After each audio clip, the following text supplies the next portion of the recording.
هەرە و کاتەی کارناسانی تەندروستی بیریان لێکردەوە ئەوان لە خاشەبەرکردنی نەخۆشی جیهانی سوڕۆژەنی زێکدەبنەوە لە چەندین وڵاتانی جیهانی ئەوروپا وڵاتانی خوار و بیابانی ئەفریقا و ئاسیا سەری هەڵداوە تەنیا لە وڵاتانی کەمداهات نەبووە. سەرڕای دەرزی و هاسانکاری تەندروستی باشی فەڕەنسا یەکێک لەوان بووە. ئەندریاگەی لە دەست پێشخەری لە دژی سوورێژە کە بۆ خاشبەرکردنی نەخۆشی جیهانیە دەڵێت وڵاتانی پێشکەوتو لە حاڵی بەرەو ڕستکان ڕوبەڕووی گرفتەکانی گرتنەوەی نەخۆشیەکەن. لە زۆربەی کاتدا لە وڵاتە بەرەو ڕستکانچۆکان منداڵان ناکوترێن چونکە دەستیان بە کوتان ناگات. بەڵام لە وڵاتانی بەرەو ڕستکانچۆکان تەنانەت کە دەستیشیان پێدا ڕابگات کە دەتوانن بە هەر نایەنەوێت بکوترێن. گەی دەڵێت پزیشکان مەجبورن وشارتر بن و حکوومەتەکان بۆ پێگیریکردن لە بڵاوبوونەوەی ئامادە بن.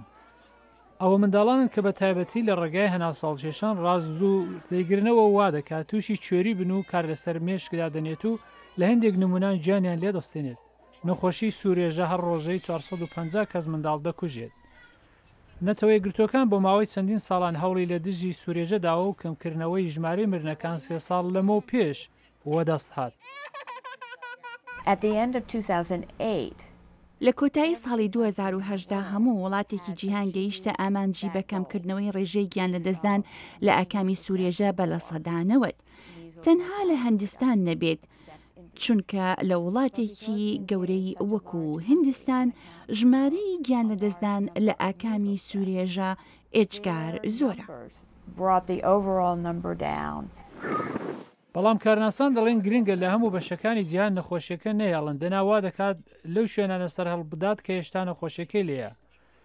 گەی دەڵێت بۆ دەرزیلێدانی هەر منداڵێک هەرتەنیا $1 هەڵدەگرێت. ئەو دەڵێت بربەستەکە نەبوونی بەڵێنی سیاسی لە گەلەیەک وڵاتاندایە.